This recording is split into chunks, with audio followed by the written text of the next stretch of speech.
Bonjour Jean-Michel Valentin. Bonjour Isabelle Barthes. Donc vous êtes géopolitiste, docteur et chercheur en études stratégiques et sociologie de la défense de l'EHESS. Vous êtes responsable de la rubrique environnement et sécurité d'un think tank qui s'appelle RED Analysis et qui regarde donc les grands mouvements géopolitiques du monde. Alors vous avez écrit de nombreux ouvrages, dont le dernier intitulé L'Aigle, le Dragon et la crise planétaire, qui a été publié récemment chez Seuil dans la collection Anthropocène. Alors, c'est un livre extrêmement riche, qui balaye le temps et l'espace. Mais j'aimerais qu'on pointe aujourd'hui la question des changements climatiques qui pèsent sur l'Arctique, l'océan Arctique. Alors, qu'est-ce qu'on peut, quelques mots, dire de cette évolution que connaît l'océan Arctique ? Du fait du changement climatique en cours, la zone arctique se réchauffe 2 à 4 fois plus vite que le reste de la planète. Ça entraîne des bouleversements géophysiques extrêmement importants avec un retrait de la banquise estivale de plus en plus rapide et de plus en plus important. Or, ce bouleversement géophysique a des effets géopolitiques et géoéconomiques tout à fait majeurs parce que ce retrait du froid a permis à la Russie d'ouvrir une nouvelle voie maritime qui va du détroit de Bering jusqu'à la Norvège, la route maritime du Nord. Cette route maritime du Nord est de plus en plus utilisée par des navires, des cargos venus d'Asie, notamment de Chine, qui, en utilisant ce passage, gagnent près de 20% de temps plutôt que de passer par le sud, Suez, etc. Et surtout, ça permet à ces convois de cargos, notamment chinois, d'arriver directement dans les grands ports d'Europe du Nord. Et ça permet donc, et c'est assez paradoxal, à la Chine de devenir une puissance arctique. Mais ça permet aussi à la Chine de devenir une puissance atlantique.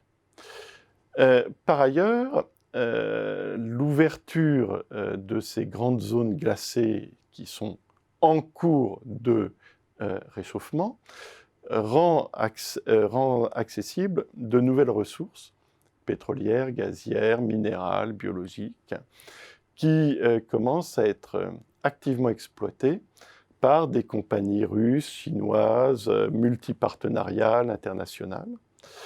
Et en fait, alors que le changement climatique est déclenché par le recours généralisé aux hydrocarbures, eh bien, la zone arctique rend accessible de nouveaux gisements d'hydrocarbures et de nouvelles possibilités de développement commercial. Il y a là, effectivement, une dimension assez paradoxale des choses, mais cette dimension assez paradoxale des choses, elle est actuellement interprétée par un certain nombre d'États asiatiques, un certain nombre de grandes compagnies, comme une nouvelle frontière économique.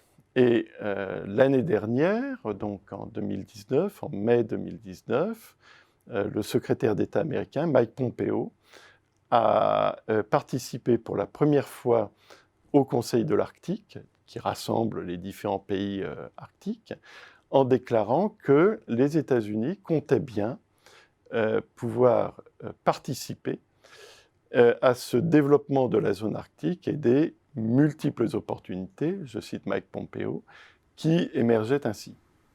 Donc on a la Chine qui profite de cette voie, la Russie qui se positionne puisque naturellement elle a se déboucher, les États-Unis qui cherchent aussi à rééquilibrer peut-être cette capacité qu'aura la Chine à aller, comme vous le dites, vers l'Atlantique, avec une zone sud-américaine, hein, d'ailleurs, qui était le fief des États-Unis pendant longtemps.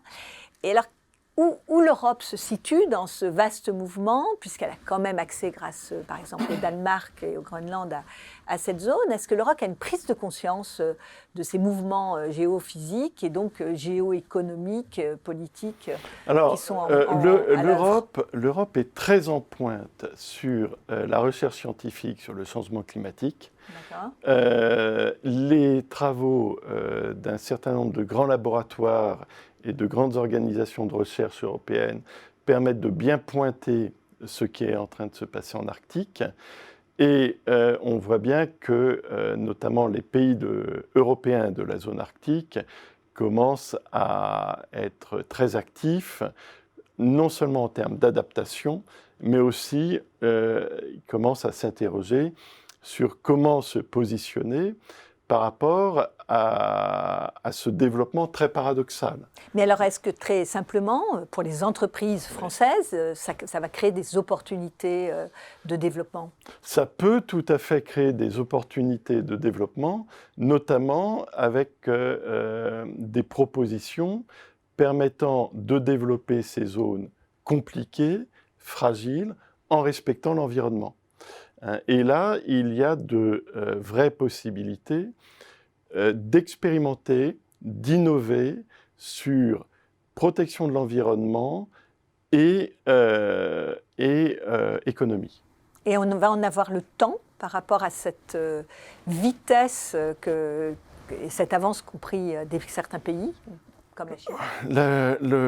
La question, c'est surtout comment bien prendre conscience de l'enjeu de l'adaptation. Ce qui est important dans le terme changement climatique, c'est changement. C'est-à-dire qu'il faut bien saisir qu'on n'est pas en train de passer d'un état à un autre, on est en train de passer d'un état qui était relativement stable pendant des milliers d'années à un mouvement de changement permanent. Et l'enjeu, c'est de comprendre que le changement ne va pas s'arrêter.